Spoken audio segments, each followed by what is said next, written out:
Après avoir combattu les émissaires du multivers noir, Batman pensait en avoir terminé avec cette triste période. Mais il en est un qui n'a jamais vraiment disparu ni renoncé.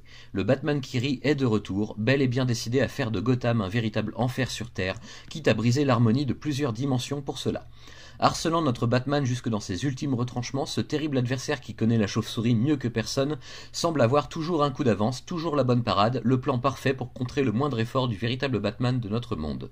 Son projet est assez simple dans l'ensemble, répandre une toxine spéciale dans toute la ville et contaminer le plus de monde possible pour transformer d'honnêtes citoyens en parfaits exemplaires du mal à l'état pur issu du multivers noir. Batman aura donc besoin de toute l'aide disponible pour arrêter ce monstre issu de ses pires cauchemars, mais cette aide, il ne la recevra que s'il accepte de franchir un certain seuil, une ligne rouge qu'il s'est toujours interdit. Pour vaincre le Batman qui rit, Bruce doit accepter de mourir et de devenir ce qu'il redoute le plus, lui-même, un reflet dans un miroir brisé. Scott Snyder nous embarque avec son comparse Jock dans cette suite de Batman Metal avec beaucoup de talent, je dois bien le reconnaître. Les dessins sont forts, tous emplis de cette sombre énergie avec laquelle l'auteur nous entraîne dans les tréfonds de l'horreur selon Batman. Et un homme qui passe toutes ses nuits déguisé en chauve-souris pour tabasser des criminels à main nue doit sûrement faire des cauchemars très salés. Un récit parfait pour faire la transition entre les séries sur Batman et la nouvelle mouture de la Ligue de Justice dans New Justice, où il ne vous aura pas échappé que le Batman qui rit a son petit rôle à jouer.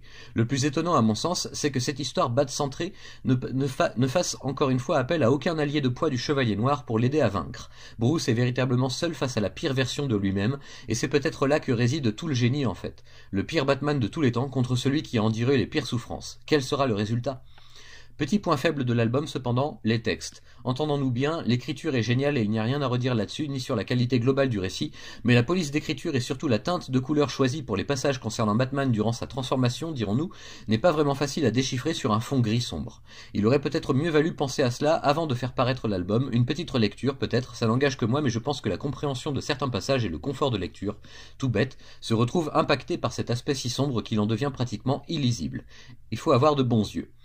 Ce tome se termine sur un rebondissement de taille que vous apprécierez sûrement, mais qui ne colle pas vraiment avec l'actualité de la série Batman Rebirth principale, ou alors ce sera un point à exploiter pour plus tard, qui sait. Scott Snyder semble en tout cas bien loin d'en avoir terminé avec sa tortueuse création, et gageons que nous entendrons de nouveau parler du Batman qui rit dans les mois à venir.